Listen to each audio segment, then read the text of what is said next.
You feel it the moment you walk into a room, the micro-expression that betrays the smile, the compliment with the hidden agenda buried 2 layers deep. You catalog it, file it, and say nothing. You go home, replay every interaction in slow motion, and wonder why you are this exhausted from a conversation everyone else found fun. You scroll through their lives and feel a quiet, unsettling distance, as if you're watching a play whose script you memorized years ago. You see the patterns, you see the masks, you see the soft, predictable mechanics of the people around you, and you cannot unsee them. And somewhere along the way, you started to believe this was a defect, that your mind was broken, that if you could just turn the volume down, just stop noticing, just be normal, life would finally feel light. But Carl Jung made one observation that modern society has spent a century trying to bury. He noted that the minds which struggle most in everyday society, the ones who feel isolated, exhausted by triviality, and chronically out of place, are not defective. They are simply operating on a frequency the collective cannot perceive. You call it overthinking. Machiavelli called it the ultimate strategic advantage. When a mind sees too much, it cannot pretend to be blind. And the moment you stop apologizing for that vision is the moment your entire life begins to reorganize around a quieter, colder, far more powerful axis.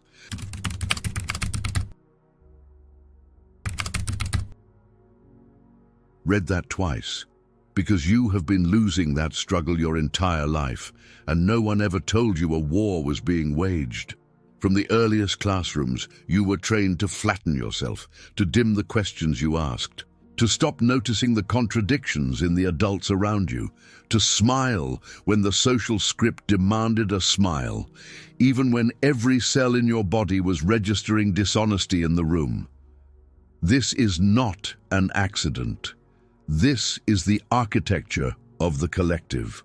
The tribe does not reward the mind that sees too much. The tribe rewards the mind that conforms quickly, laughs on cue, and asks no inconvenient questions.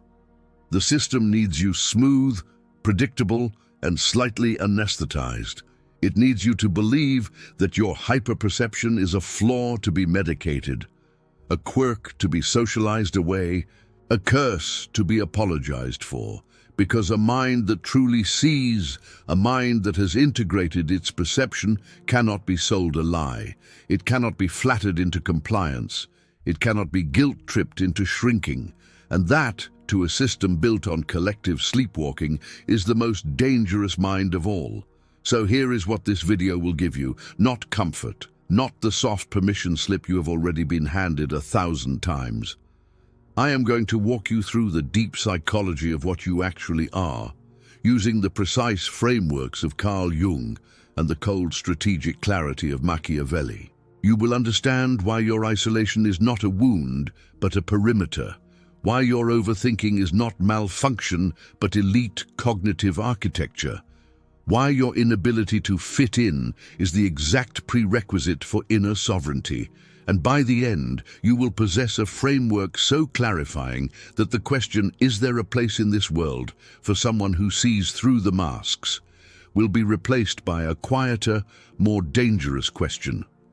How do I deploy this vision without ever again diluting it for the comfort of those who cannot match it?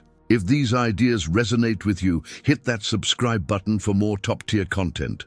Also, drop an "I see" in the comments so I know you're ready. Let's dive in. Begin here. What you have been calling overthinking is not a malfunction of the mind.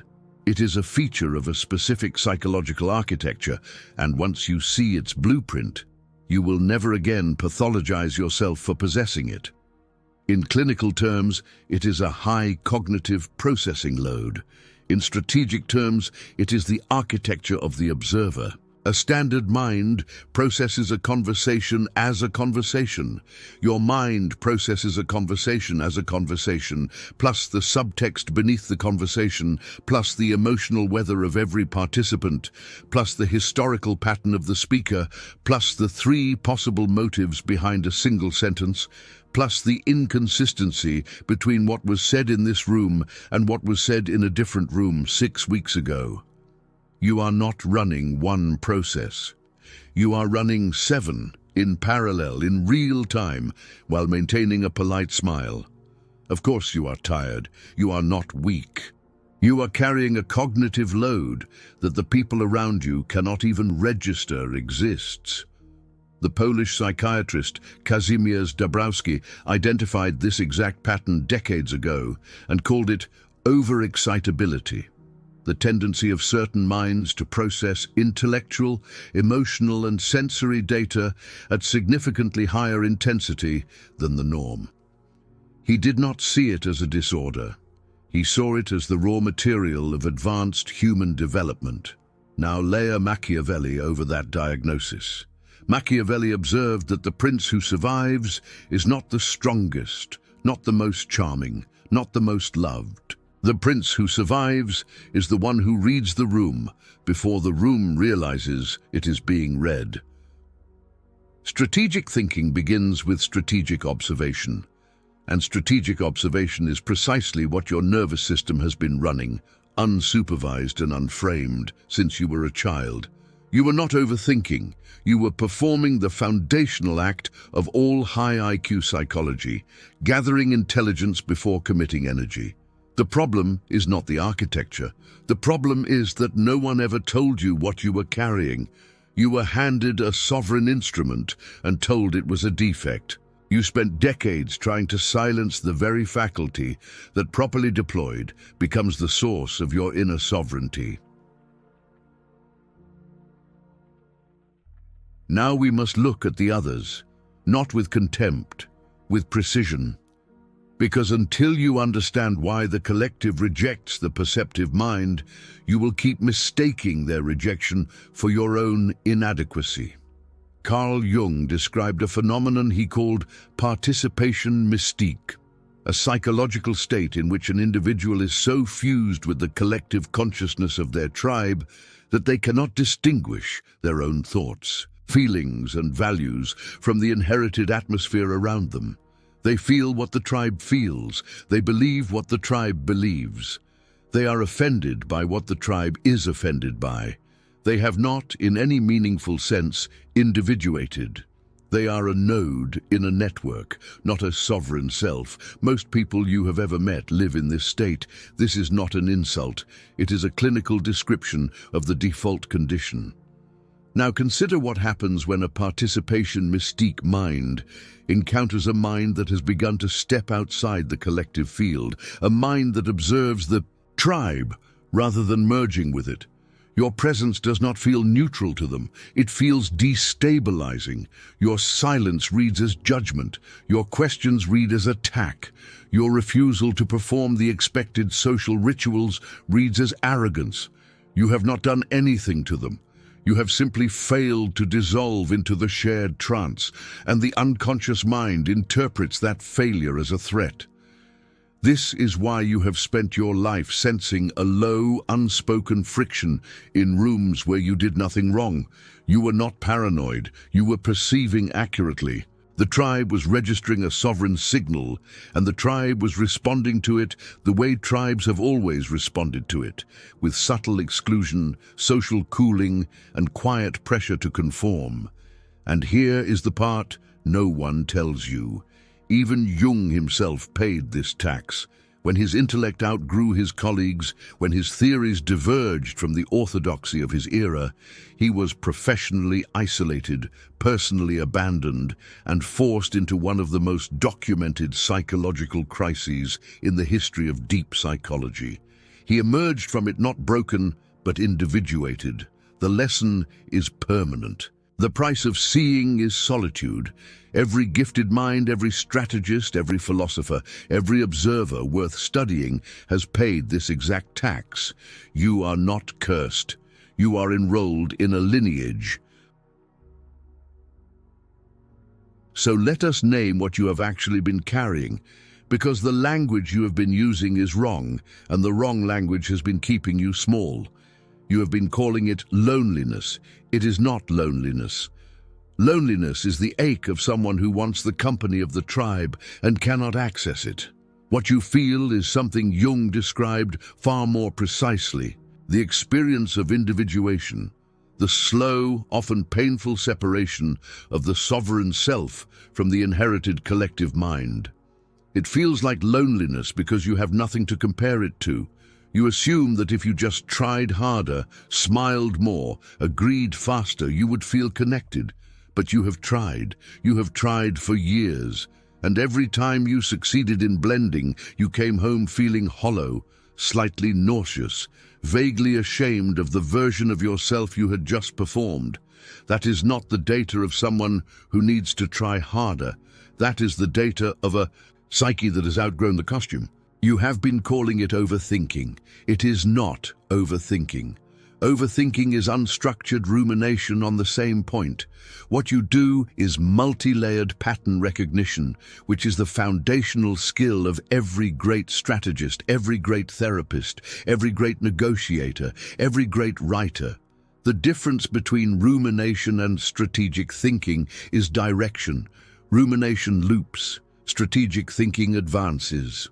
The same engine that has been torturing you in social aftermath, properly directed, becomes the engine of foresight, planning, and quiet command. Machiavelli did not build his understanding of power by chatting at parties. He built it by observing in silence, withdrawing to study, and writing down what he saw when others were too busy performing to notice. You have been calling your distance from people a defect. It is not a defect. It is a perimeter. Every sovereign mind in every era has maintained a perimeter. The perimeter is not built from contempt. It is built from accurate assessment of where your energy yields a return and where it is bled by people who cannot match the frequency. To claim your sovereignty, the desire to be understood by the masses must die. It is a necessary psychological death, not because the masses are beneath you, because they are running a different operating system, and translation across systems costs you more than the relationship returns. The mature mind stops resenting this fact and begins designing around it. This is the reframe. Loneliness becomes individuation. Overthinking becomes strategic observation. Distance becomes perimeter. Curse becomes architecture. Same data, new language, entirely new life. Now we integrate, because perception without integration is just suffering with extra steps. Jung was very clear on this point. The faculties you suppress do not disappear. They go underground, into the shadow, and from there they sabotage you in ways you cannot trace. The gifted mind that has spent a lifetime suppressing its perception to fit in does not become normal. It becomes anxious. It becomes exhausted. It becomes chronically dissatisfied without knowing why. The intelligence does not die. It rots in the basement. The integration means bringing the suppressed faculty back into the daylight of the conscious self and giving it a seat at the table of your identity. In archetypal terms, this is the return of the sage. The sage is the inner figure who sees clearly, speaks rarely, and acts with precision. The sage is the part of you that has been hammering on the door of your consciousness for years, asking you to stop apologizing for what you can perceive. When you integrate the sage, three things change immediately. Your internal monologue stops attacking your own intelligence. Your relationships reorganize themselves around honesty rather than performance, and your decisions begin to carry a weight that other people can feel without being able to name. Machiavelli would add a fourth. Power begins to accumulate around you without your having to chase it. Not the loud power of the performer, the quiet power of the one who is clearly seeing the board while everyone else is reacting to the last move. People begin to seek your counsel. They begin to lower their voice when they speak to you. They begin to feel, without knowing why, that your approval matters more than the approval of 3 other people combined. This is not magic. This is the natural social gravity of a mind that has stopped leaking its perception in apologies and begun deploying it with intention. Inner sovereignty produces outer authority. Always, without exception. Now, the practical architecture, because awareness without application is just another form of the rumination you are trying to escape. Here is how the sovereign observer operates in the real world, in concrete, repeatable patterns. First, the practice of strategic silence. When you perceive a pattern in a room, your old instinct was to share it, hoping someone would confirm that you were seeing accurately. Stop. Your perception does not require validation. Speaking what you see, in most rooms, only educates people about the depth of your vision and invites them to either exploit it or resent it. The sovereign observer perceives, files, and acts. They do not narrate their perception in real time. They let the data accumulate, and they let their behavior, not their words, communicate what they have understood. This single shift will alter every relationship in your life within 90 days. Second, the practice of tiered access. Not everyone in your life is entitled to the same depth of you. The collective will tell you this is cold. The collective is wrong. Tiered access is how every functional sovereign system in history has operated. You decide who gets the surface, who gets the middle layer, and who, if anyone, gets the core. Most people in your life will live in the surface tier and never know it, because the surface tier of a perceptive mind is still more interesting than the core of most others. This is not arrogance. This is energy management.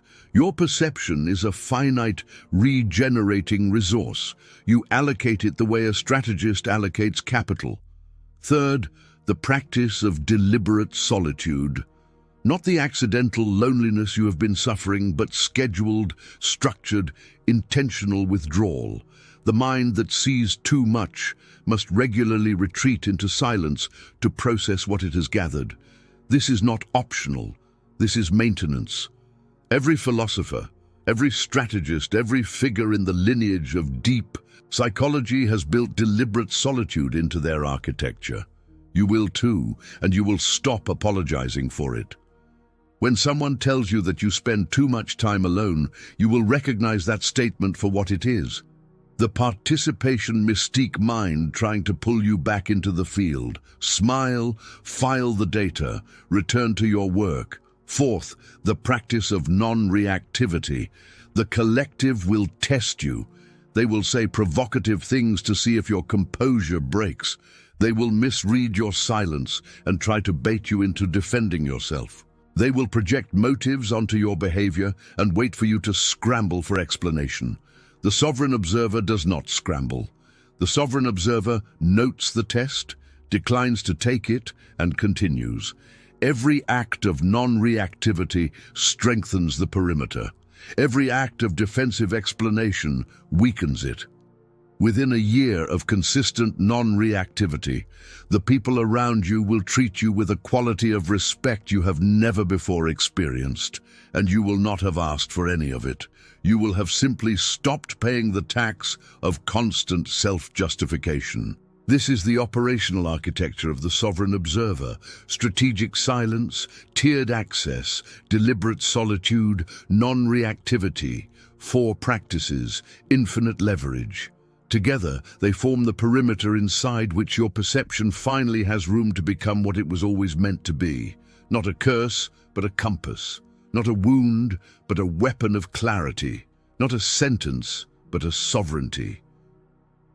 You came into this video carrying a quiet, lifelong question. Is there a place in this world for someone who sees through the masks everyone else is wearing?